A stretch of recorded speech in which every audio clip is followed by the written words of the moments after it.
Bangla digital মিডিয়ার পক্ষ থেকে জানাই স্বাগত। দর্শক, আজ দেগঙ্গা বিধানসভার ভিতরে একটা চাঞ্চল্যকর মন্তব্য করলেন সাধারণ পাবলিকরা এবং ক্ষোভ উগরে দিলেন তৃণমূল কংগ্রেসের নেত্রীর উপরে এবং তৃণমূল কংগ্রেস দলের উপরে।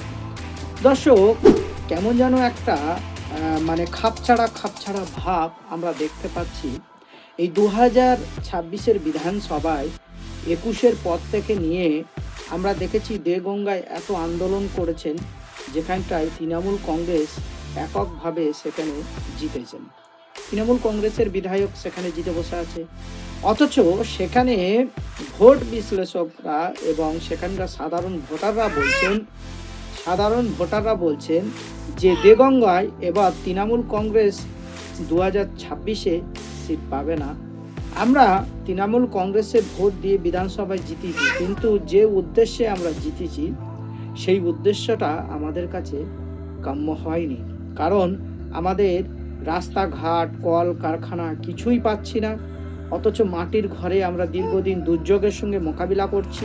এখানকার কোনো নেতা কর্মী, প্রধান, পঞ্চায়েত আমাদের দিকে তাকাচ্ছে না, শুধু ভোট হয়ে গেলে চলে গিয়েছে এবং নিয়ে ভোটের পরে আমাদের ভুলে গিয়েছে। অর্থাৎ একজন পাবলিক তো মুখ ফসকে বলেই দিল যে আমরা 2026-এর ভোটটা কিন্তু আমরা আইএসএফকেই দেব, কারণ আমি টিএমসি থাকি, কিন্তু এবার ক্ষমতা দেগঙ্গায় জিততে চলেছে আইএসএফ। তবে কি দল আইএসএফ, ইন্ডিয়ান সেকুলার ফ্রন্ট, তবে কি দেগঙ্গায় কনফার্ম তৃণমূল কংগ্রেসের দেগঙ্গা বিধানসভায় হাতছাড়া হতে চলেছে?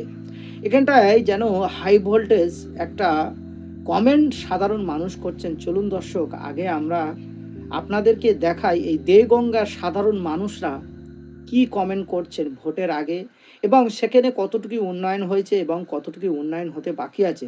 চলুন দর্শক, আপনাদেরকে নিজের কানে শোনাই এবং দেখাই সেখানকার রাস্তাঘাট কি পরিস্থিতি এবং কেমন মধ্যে সেখানকার মানুষজনরা রয়েছেন, এবং তারা কেনই বা তৃণমূল কংগ্রেসের এত লক্ষ্মীর ভাণ্ডার, এত প্রকল্প থাকতেও তারপরেও কেন বিকল্প রাস্তা এবং বিকল্প রাজনীতি বেছে নিতে চাইছেন। চলুন দর্শক, সঙ্গে থাকুন, সাথে থাকুন। নিউজ 14 বাংলা ডিজিটাল মিডিয়াকে আপনারা সাবস্ক্রাইব করে পাশে থাকুন নতুন দর্শক। আর যারা অলরেডি সাবস্ক্রাইব করে রেখেছেন তাদেরকে জানাই নিউজ 14 বাংলা ডিজিটাল মিডিয়ার পক্ষ থেকে স্বাগত এবং শুভেচ্ছা। চলুন দর্শক, আমরা দেখতে থাকি। আমি ব্যক্তিগত তৃণমূল কর্মী। আচ্ছা, আমি তৃণমূলের জন্যই কাজ করি। আমি তাও বলছি বছর প্রথমে হতে পারে, মানে দেগঙ্গা বিধানসভাটার কথা বলছি। লক্ষ্মী ভান্ডার 1000 টাকা দিয়ে কি হবে? এক হাতে দিচ্ছে, এক হাতে ওরাই বের করে নিচ্ছে। বিধায়ক আসে এলাকায় দেখতে যে এলাকার কি উন্নয়ন হচ্ছে না হচ্ছে, কেউ আসে না। তুমি এই পর্যন্ত এটা দেখো যে কার কোনটা পাকা ঘর আছে, কারোর পাকা বাড়ি নেই, সবাই দেখো এই তো বাচ্চা নিয়ে।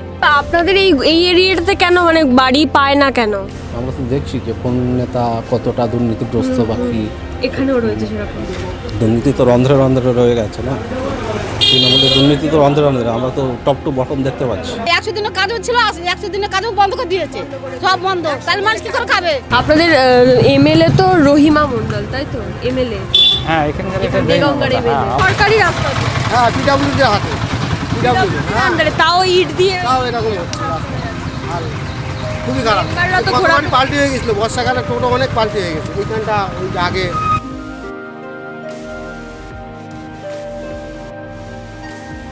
আর একদম ডেকে সব ঠিক করা যায় না। তবে এই মুহূর্তে আমাদের এখানে কোনো চাপ নেই, যেটা অন্যান্য জায়গায় কিছুটা শুনতে পাচ্ছি। তবে ভোটের সময় সব ঠিক হয়ে যাবে, এগুলো আবেগে করছে। এখানে কি ভোটটা উন্নয়ন দেখে হয় নাকি? একদম হ্যাঁ, উন্নয়ন দেখে তো ভোট হবে। এই উন্নয়ন কি বলবো আর, দেখে না কেউ, ওইরকম দেখছে।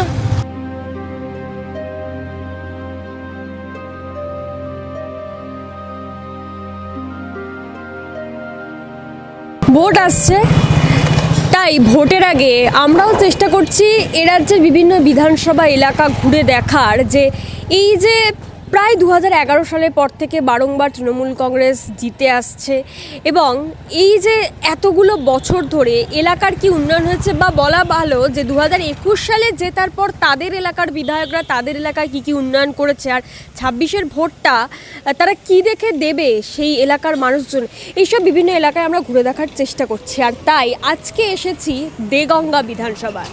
এই দেগঙ্গা বিধানসভা বারাসাত পার্লামেন্ট সিটের মধ্যে অন্তর্গত একটা বিধানসভা। এখানকার যিনি 2021 সালে জিতেছেন অর্থাৎ বিধায়ক, তিনি তৃণমূল কংগ্রেসের রহিমা মণ্ডল, প্রায় 1 লাখেরও বেশি ভোট পেয়েছিলেন। এমপি ডক্টর কাকলি ঘোষ দস্তিদার, তিনিও তৃণমূল কংগ্রেসের। পঞ্চায়েত প্রধান যারা আছেন, যারা মেম্বার আছেন, প্রত্যেকেই তৃণমূল কংগ্রেসের, 1-2 এলাকা বাদ দিয়ে। আর এখানে কিন্তু এই যে লড়াইটা তৃণমূল বনাম বিজেপি নয়, এখানের লড়াইটা তৃণমূল বনাম আইএসএফ, অর্থাৎ আইএসএফ ওঠার পরে এখানে 2021 সালে লড়াইটা আইএসএফের সাথেই হয়েছিল। আর বিজেপিকে 3য় স্থানে পাঠিয়ে দিয়ে আইএসএফের প্রার্থী কিন্তু 2য় স্থানে উঠে এসেছিল এবং প্রথম হয়েছিল তৃণমূল কংগ্রেসের প্রার্থী রহিমা মণ্ডল। তার আগে তৃণমূল কংগ্রেসের সাথে লড়াইটা ছিল মুসলিম লীগের। তাই এখানে বিজেপির খুব একটা প্রভাব নেই বললেই চলে। আর এখানকার মানুষদের সাথে কথা বলে আজকে জানার চেষ্টা করব যে এখানে তাদের কি কি সমস্যা রয়েছে। প্রশাসনকে জানানো হয়, মানে আপনারা কাছে কাকে পান, মেম্বারকে পান? এই জলটা নিকাশির জায়গা নেই, তাহলে ওদেরও দই দিয়ে লাভ নেই। এখান থেকে 1.5 কিলোমিটার 2 কিলোমিটার কোনো জায়গা নেই জল নিকাশে। হালটাল কিছু গভর্নমেন্টকে এই জলটাকে নিকাশি করতে গেলে আমাদের যে পিডব্লিউডি রাস্তা আছে, এখান থেকে পিডব্লিউডি রাস্তার সঙ্গে কানেক্টিং করতে হবে। জলটা তো কোথাও না কোথাও ফেলতে হবে, এটা যেটা বদ্ধ হয়ে না, যাচ্ছে। দিনের পর দিন আপনারা ভোট দিয়ে জেতাচ্ছেন, তাদেরও তো এটা কর্ম যে তারা করবে। বারবার যেটা করছে সেটা হচ্ছে তারা এই যেন ক্লিয়ারেন্সটা করছে। এটা কতদিন আগে 10 দিন 10-15 দিন আগে এটা ক্লিয়ারেন্স হয়েছে। এই ড্রেন দিয়েই পাস হচ্ছে, এবার এখান থেকে এটা পাস হবে, যাবে কোথায় জল? নিকাশির জায়গা কোথাও তো একটা ফেলতে হবে জল। 2011 সাল থেকে যদি একটা দল ক্ষমতায় থাকে, তাদের তো মানে এলাকার মানুষের নিকাশিটা কোথায় যাবে সেটা দেখা হচ্ছে। সেটা 1 কোটি টাকার প্রজেক্ট হোক আর 2 কোটি টাকার প্রজেক্ট হোক, তাদের আপনারা তো ভোট দিয়ে তাদেরকে জেতাচ্ছেন না। সে মেম্বার হোক বা পঞ্চায়েত প্রধান হোক বা এমএলএ হোক, যাই হোক, এমনকি এমপি তিনিও তৃণমূল কংগ্রেসের। তো আপনাদের এলাকায় এরকম দোকানের সামনে ড্রেনগুলোর এই অবস্থা, তাদেরই তো দেখা উচিত, তাই না? অবশ্যই দেখা উচিত ছিল করতে গেলে। আমরাও এটা নিয়ে বারবার বলছি, এখন বিডিও অফিস অনেকগুলো ডেপুটেশন জমা দেওয়া হয়েছে, বিডিও অফিস, জেলা পরিষদ, সব জায়গায় করে সব গায়ে গায়ে বাড়ি, ড্রেন যাওয়ারও জায়গা নেই। যে ড্রেনটা করবে সেই সাধারণ মানুষেরও কিছু ভুল আছে, আমরা রাস্তা দখল করে ফেলেছি, দোকান করে ফেলেছি। আর আমাদের এখানে নদী নালা নেই, এই জন্য জল নিকাশের জায়গাটা নেই, প্রবলেমটাই হালটাল তেমন নেই। খাল এখান থেকে অনেক দূর। 2.5 কিলোমিটার। বিডিও অফিসে তো আমাদের লিখিত অ্যাপ্লিকেশন দেওয়া ছিল, কিন্তু বিডিওর কোনো রকম হেলদোল নেই। না, বিডিও মানে একদম বেকার বিডিও, ঠিক আছে? কোনো কাজ আমরা তো লিখিতভাবে দিয়েছিলাম, মানে 100 জনের ওপরে সই করে আমরা যারা বিডিও অফিসে এখানে জমা ব্যবসা দিয়েছি। করেন সবাই তারা কোনো খোঁজ পর্যন্ত নেয়নি আজ পর্যন্ত, তাদের কোনো খোঁজ নেই। দেখতেও আসে না। দেখতে তো দূরের কথা, তাদের টিকিয়ে খুঁজে পাওয়া যায় না। বিডিও অফিস এখান থেকে কত দূর? এই তো আমাদের 3 কিলোমিটার দূরে হবে। 3-4 কিলোমিটার। হ্যাঁ, এখানে কি আইএসএফ এর কোনো ইয়ে আছে? কারণ এখানে 2021-এর সেকেন্ড পজিশনে আইএসএফ এর প্রার্থী ছিল। আইএসএফ এর এখানে এবছর তেমন প্রথমে কিছু- হতে পারে, মানে এবছর এখানে আইএসএফ প্রথম হতে পারে। মানে দেগঙ্গা বিধানসভাটার কথা বলছি আমি। হ্যাঁ হ্যাঁ, বুঝতে পেরেছি। দেগঙ্গার কথা হাড়োয়াতে সেকেন্ড পজিশনে প্রভাবটা বেশ। বেশি আছে। আইএসএফ যদি হুমায়ুন কবিরের সাথে জোট করে, তাহলে এখানকার মানুষ কি মনে হয় ভোট দেবে? আইএসএফ হুমায়ুন কবির সঙ্গে জোট করলে কি হবে জানি, কিন্তু আইএসএফ এর ব্যক্তিগতভাবে প্রভাব আছে, মানে আইএসএফ এর মানে বামেদের সাথে জোট করলেও, মানে শোনা যাচ্ছে বামেদের সাথে জোট করবে, যদি বামেদের সঙ্গে জোট করে তবুও তাও আইএসএফ এখানে পাবে। প্রভাব আছে। তৃণমূল এখানে সেকেন্ড পজিশনে চলে যেতে পারে। হতে পারে, হতে পারে। হতে পারে, মোস্ট প্রবাবলি। মানে এখন যা সিচুয়েশন, এখানে তো বেশিরভাগ মানে এটা মুসলিম অধ্যুষিত এলাকা, তো এখানকার মানুষ কি কোথাও কি তৃণমূল কংগ্রেসের প্রতি বীতশ্রদ্ধ হয়ে পড়েছে, মানে কাজ করছে না, বা এই যে বলে না সংখ্যালঘুদের একটা উন্নয়ন হয়, কিন্তু এখানে এসে যা দেখছি আপনারা বলছেন ড্রেনের এই অবস্থা। ওভারঅল যদি দেখি তাহলে তৃণমূল সংখ্যালঘুদের জন্য কোনো কাজ করেনি। হ্যাঁ, আমার ব্যক্তিগত মতামত। হ্যাঁ, অনেক মানুষই, আমি বিভিন্ন জায়গায় যাচ্ছি তো তারা বলছে যে হ্যাঁ হুমায়ুন কবিরের জন্য, এবারে হুমায়ুন কবিরের দিকে অনেক হুমায়ুন কবিরটা কোনো ফ্যাক্টর নেই, হুমায়ুন কবির এখানে কোনো ফ্যাক্টর নয়, এখানে আইএসএফের একটা ফ্যাক্টর কাজ করছে। আমি ব্যক্তিগত তৃণমূল কর্মী, আচ্ছা আমি তৃণমূলের জন্যই কাজ আপনি করি। তাও বলছেন। আমি তাও বলছি যে এখানে এখন আইএসএফ এর প্রভাবটা আসছে। মানে হুমায়ুন কবির তো বাবরি মসজিদ বানাচ্ছে, ওটা তো আপনাদের ওটা কোনো ফ্যাক্টরি না আমাদের এখানে, ওটা একটা আবেগ কাজ করে, ধর্ম আমাদের জন্য কাজ করে না। যে মানুষ আমরা কতটা কাজ কাজ করছে। করছি, আমরা সেটাই দেখি। আমার যে প্রধান এখানকার সে আমার দাদাই হয়। ও আচ্ছা। ঠিক আছে। এখানে আইএসএফ এর কোন লিডারের মোটামুটি প্রভাব আছে?